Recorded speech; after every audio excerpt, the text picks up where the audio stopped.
السلام علیکم محترمو زده کړیالانو او زموږ د چینل تعقیبونکو دې درس ته ښه راغلاست درته وایو. د نن ورځې درس کې به د دویچ لرنن او پښتو د درسونو په لړۍ کې د بدن غړي په جرمني یا الماني ژبه کې زده کړو. نو د بدن غړو یا د بدن برخو ته په جرمني ژبه کې ډیر کوپا ټایل یعنی د بدن غړي یا د بدن برخې ویل کېږي. په انګلیش کې ورته باډي Part یعنی د بدن غړي یا د بدن برخې. نو د نن ورځې درس به وي Lektion 37 یعنی 30 درس. 30 درس کې به die Körperteil یا د بدن غړي یا body part ولرو. د یادونې وړ ده چې چینل حتما سبسکرایب کړئ ترڅو لا ښه درسونه درته وړاندې کړو. سبسکرایب کوونکي تر اوسه پورې زیات نه دي. په دې تصویر کې به د بدن مختلف غړي درته تشریح کړم، خو د پښتو ترجمه مې ورسره نه ده لیکلې. زه به یې څو ځله ووایم یا تکرار کړم، نو انشاءالله درته مشکل به نه وي، ډېر ساده دي. راځو لومړی die Körper یعنی د باډي یعنی بدن یعنی جسم بدن. راځو د دې ځای نه به یې شروع کړو. die Kopf یعنی سر ته ویل کېږي. die Kopf یعنی سر. ورپسې راځو نو Diamond یعنی خلو. Diamond یعنی خلو. Diamond په دې غشي باندې ښودل شوې ده، نو Diamond یعنی خلو. همدارنګه die Schulter یعنی ولې ته ویل کېږي. die Schulter او که چیرې د هغو جمع بیا وي die Schultern یعنی ولې جمع وي یا ولې دوه، او که چیرته یو وي die Schulter یعنی ولی die Schultern یعنی ولی. ورپسې die Arm یا die Arm دا بازو ته ویل کېږي. که چیرې د هغو جمع وایو die Arme یا die Arme دا بازوان یعنی جمع ده. die Arm یا die Arm یعنی بازو.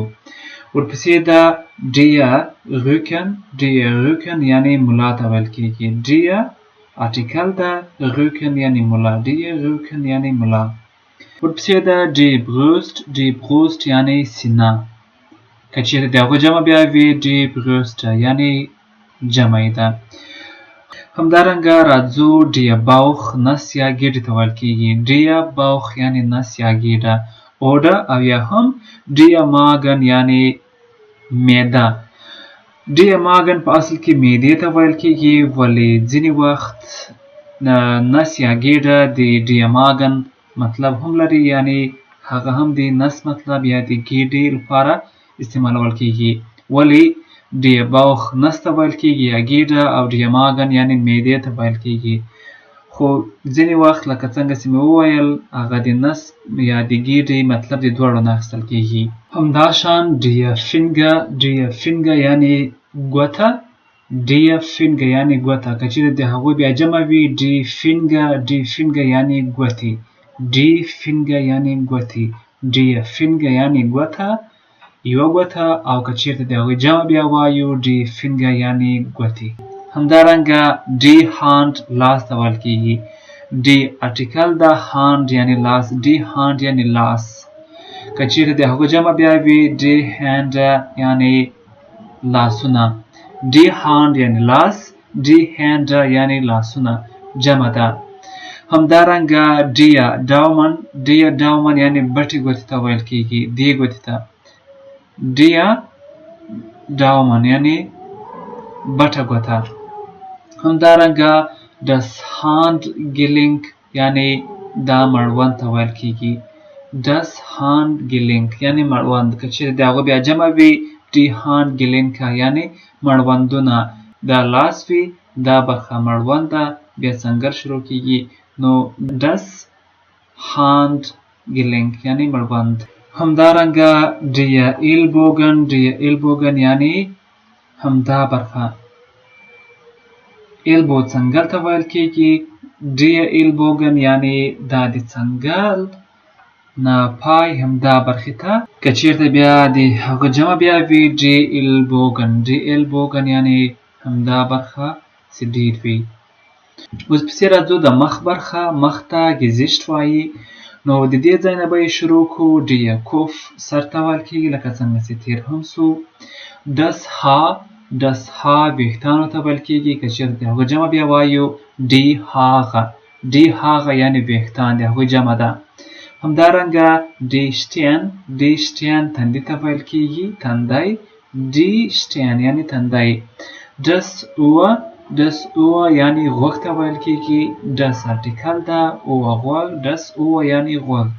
همدارنګه ډي نازه پزې ته ویل کېږي یا پوزه پزې ته وایي ډي نازه. ډیامونټ خولې ته ویل کېږي، تیر هم سو ده. ډیامونټ یعنې خلو. ډسکین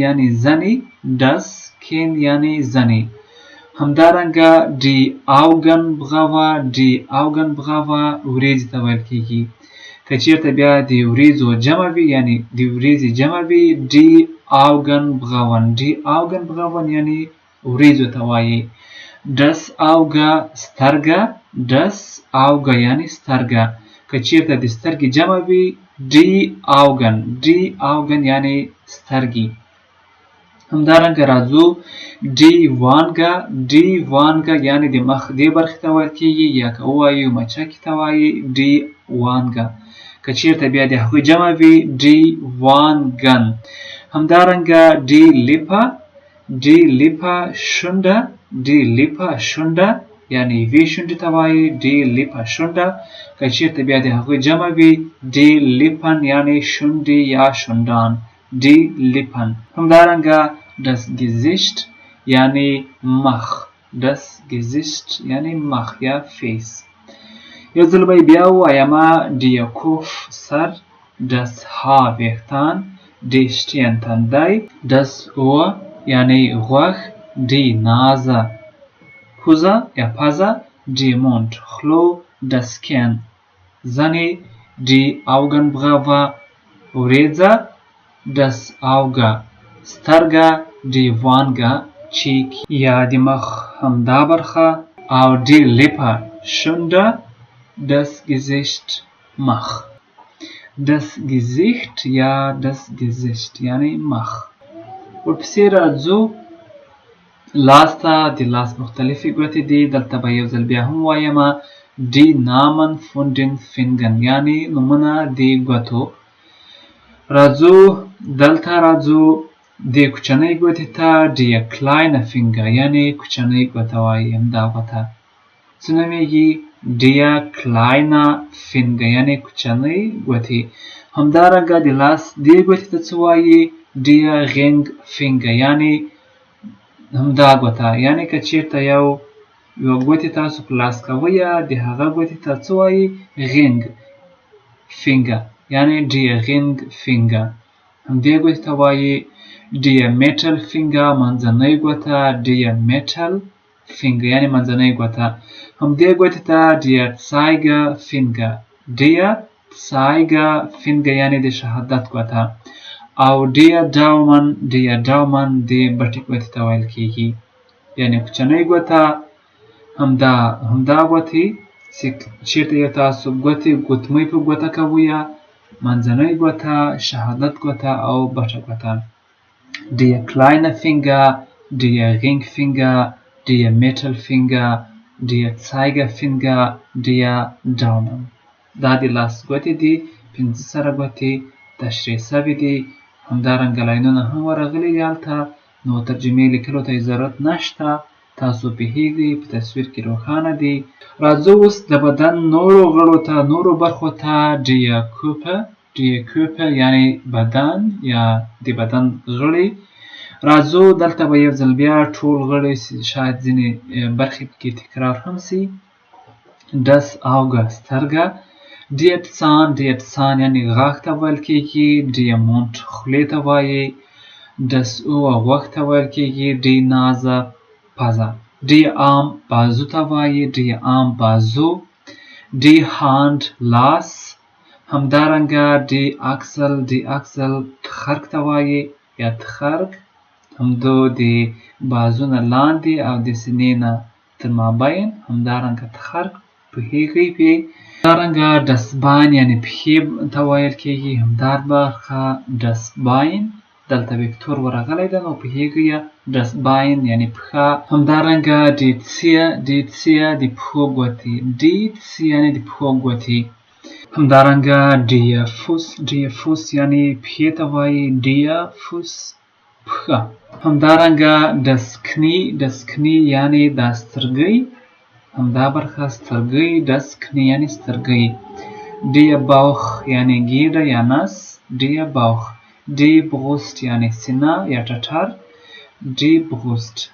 همدارنګه په دې تصویر کې راځو das Haar یعنې ویښتان او که چېرې د هغو جمع بیا وي die هغه تېر برخه کې درته تشریح کړل. همدارنګه der Hals یعنې غاړه. der Hals غاړه.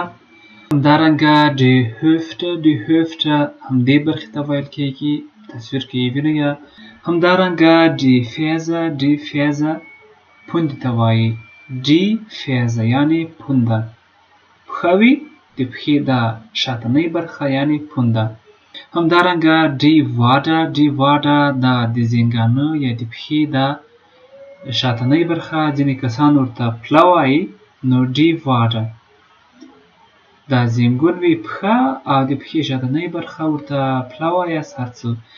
der Finger یعنې ګوته. der Finger یعنې ګوته. دا تیر هم سو په تیره برخه کې مې تشریح کړ نو der Finger ګوته. همدارنګه der Ellenbogen د همدې برخې ته ویل کېږي یعنې څنګل وي د څنګل هغه اخرنۍ برخه چې لاس داسې قاتېږي. der Rücken ملا ته ویل کېږي. der Rücken یعنې ملا. همدارنګه die Schulter یعنې ولی. نو د بدن ټول غړي او برخې مې درته تشریح کړې. د سر د نیولې، سترګې، غاښونه، خولو، پزه، غوږونه، همدارنګه مړوند، ګېډه، لاسونه، زنګنونه، پښې، د پښو ګوتې، همدارنګه دلته غاړه، ولې، ملا، څنګل، د لاسونو ګوتې، همدارنګه پښې. همدا ټول غړي مې د بدن تشریح کړل. نو کوم یو چې ډېر مهم ول نو د بدن غړي خو بیخي زیات دي ځکه چې داخلي غړي دي چې هغه ټول درته تشریح کوو.